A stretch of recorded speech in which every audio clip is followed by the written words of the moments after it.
አሁን ባለንበት ዓለም ውስጥ አንድ የማይሞትና ሁልጊዜም ሰዎችን የሚያስደነግጥ አንድ ጥያቄ አለ። ይህንን ዓለም በትክክል እየመራት ያለው ማን ነው? በየ4 ዓመቱ ወይም በየ5 ዓመቱ በህዝብ የምንመርጣቸው የፖለቲካ መሪዎች ወይስ ከነሱ በስተጀርባ ሆነው ክርክሩንና ውሳኔውን የሚዘውሩ ስውር የገንዘብ ጌቶች? ሰላም እንደምን አላችሁ ውድ የዳጊ ቲዩብ ቻናል ቤተሰቦች። ዛሬ ደግሞ የምናወራው ስለ ሮዝስቻይልድ ቤተሰብ፣ የዓለምን አብዛኛውን ሀብት የተቆጣጠሩት ቤተሰብ፣ ዓለምን እንደፈለጉ ይዘውሯታል ተብሎ ብዙ ነገር የሚወራላቸው የሮዝስቻይልድ ፋሚሊ ማን ናቸው? ታሪካቸውን ከመጀመሪያው ጀምረን የምናይ ይሆናል።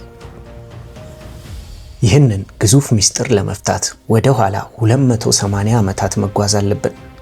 ወደ 1744 እንደ አውሮፓውያን አቆጣጠር ፍራንክፈርት ጀርመን።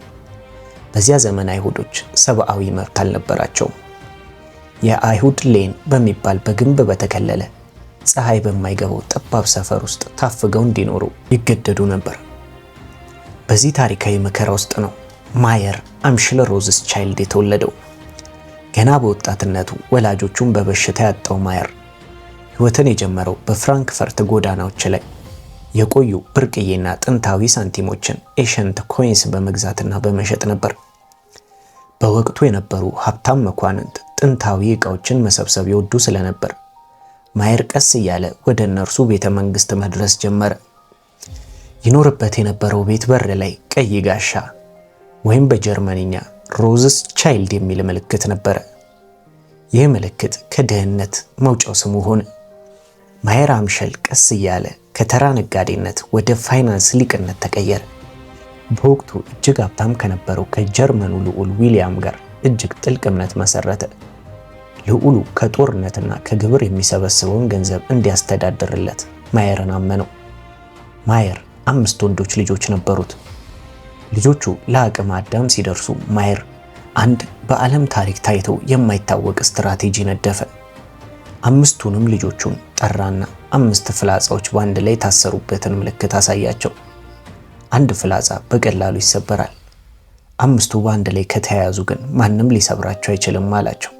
ከዚያም 5ቱንም ልጆቹን በአውሮፓ 5 ቁልፍ የንግድ ማዕከላት ላይ መደባቸው። አምሸል ዋናውን መነሻ በፍራንክፈርት ጀርመን እንዲይዝ ተደረገ። ሰለሞን ወደ ቬና ኦስትሪያ ተላከ። ናታን ወደ ለንደን ብሪታንያ ሄደ። እርሱ ከልጆቹ ሁሉ እጅግ የተዋጣለት የፋይናንስ ሊቅ ሆነ። ካርል ወደ ናፕልስ ጣሊያን ተላከ። ጄምስ ወደ ፓሪስ ፈረንሳይ ተላከ። ይህ ስምሪት ማለት ወንድማማቾቹ በተለያዩ ሀገራት ቢቀመጡ የእነርሱ ባንኮች ግን አንድ ነበሩ።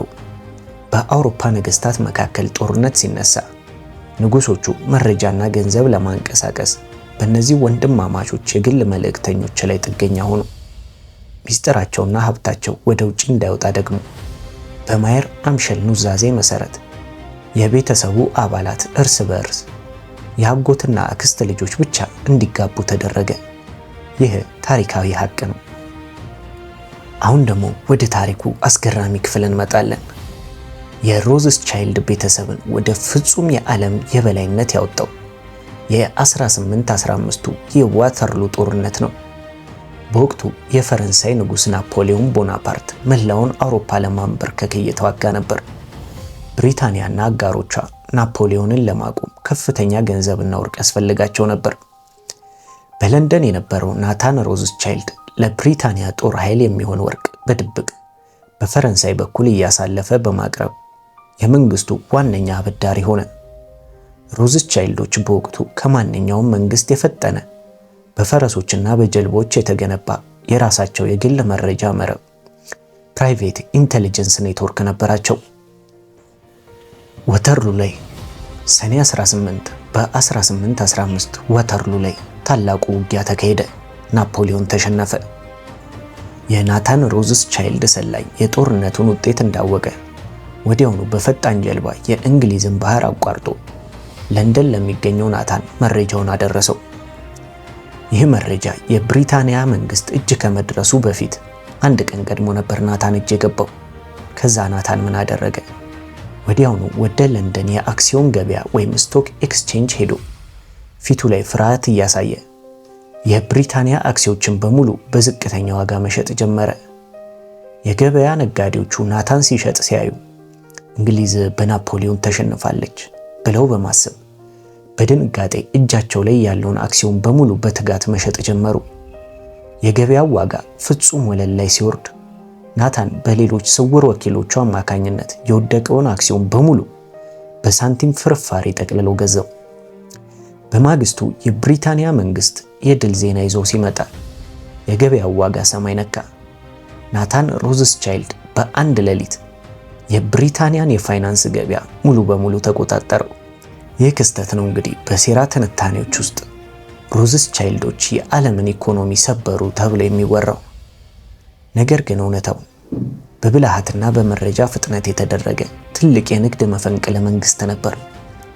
ይህ ቤተሰብ በስተጀርባ ሆኖ የዓለምን ፖለቲካ የመቀየር አቅም እንዳለው ያሳየው ትልቁና ይፋዊ ማረጋገጫ የመጣው በ1917 እንደ ኤውሮፓውያን አቆጣጠር ላይ ነው።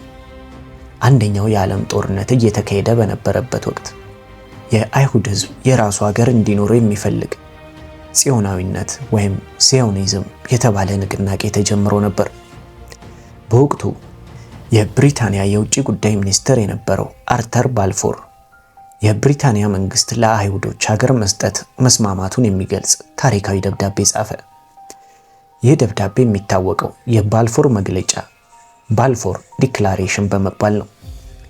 ነገር ግን የሚገርመው ነገር ይህ ደብዳቤ የተጻፈው ለተባበሩት መንግስታት ወይም ለህዝብ አልነበረም። የተጻፈው በቀጥታ ለህዝብ በማይታይ በለንደን ለሚኖረው ባለሀብት ለሎርድ ዋልተር ሮዝስቻይልድ ነበር። ደብዳቤው ለምን ለሮዝስቻይልድ ተጻፈ?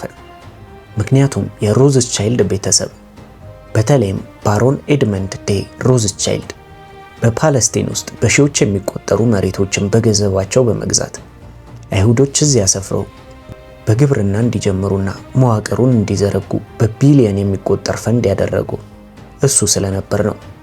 ዛሬም ድረስ በእስራኤል ሀገር ውስጥ ያሉ ግዙፍ የመንግስት ህንፃዎች የተገነቡት በሮዝስቻይልድ ስጦታ ነው። ይሄ የሚያሳየው ቤተሰቡ ከመጋረጃ ጀርባ ሆኖ የዓለምን ካርታ የመቀየር ፍጹም አቅም እንደነበረው ነው። እነዚህ ታሪኮች ካለፉ በኋላ አንዳንድ መጻሕፍት እንደሚሉን በ20ኛው ክፍለ ዘመን የናዚ ጀርመን መሪ አዶልፍ ሂትለር በአውሮፓ የነበሩትን የሮዝስቻይልድ ባንኮች በሙሉ ወረሰ፣ ሀብታቸውንም አወደመ። ከዚያም በኋላ ሀብቱ ለብዙ መቶዎች ልጆች ስለተከፋፈለ ዛሬ ላይ እንደ ጥንቱ በአንድ ሰው እጅ ላይ ያለ ኃይል የለም ይሉናል። ለዚህም ነው በፎርብስ መጽሔት ላይ የዓለም ቁጥር 1 ሀብታም ተብለው የኤሎን መስክ፣ የጄፍ ቤዞስ፣ የነ ቢል ጌትስ ስም እንጂ የነ ሮዝስቻይልድ ስም የማይነሳው። ነገር ግን እስቲ ያስቡት፣ እውነት እነዚህን የመሰሉ የፋይናንስ ሊቆች ዝም ብለው ተሸንፈው ወርዷል? ወይስ ይሄ ራሱ የዓለምን ትኩረት ለማስቀየር የተደረገ ትልቅ ስልት ነው? ይህንን ነጥብ በደንብ ልብ በሉት። እውነተኛ ግዙፍ ሀብት ያላቸው ሰዎች በየቀኑ ስማቸው በሚዲያ እንዲነሳ አይፈልጉም። ትኩረት መሳብ የመንግስታትን የግብር ጫና፣ የህዝብን ተቃውሞና የደህንነት ስጋትን ይጋብዛል። የሮዝስቻይልድ ቤተሰብ ላለፉት 50 ዓመታት ውስጥ ያደረገው ነገር ቢኖር ንብረቶቹን በግለሰብ ስም ከማስቀመጥ ይልቅ በስውር የተለያዩ ኩባንያዎች ውስጥ በትረስት ፈንዶች እና በተለያዩ ፋውንዴሽኖች ስር መበተን ነው። ዛሬ ላይ የዓለምን ትልልቅ ኩባንያዎች አፕል፣ ማይክሮሶፍት፣ ጉግል የሚቆጣጠሩት እንደ ብላክ ሮክ እና ቫንጋርድ ያሉ የትሪሊየን ዶላር የኢንቨስትመንት ተቋማት ናቸው። ታዲያ ከነዚህ ተቋማት በስተጀርባ ያሉት እውነተኛ ባለቤቶችና ባለ አክሲዮኖች እነማን ናቸው? ማንም አያውቅም። ሚስጥሩ ተደብቋል።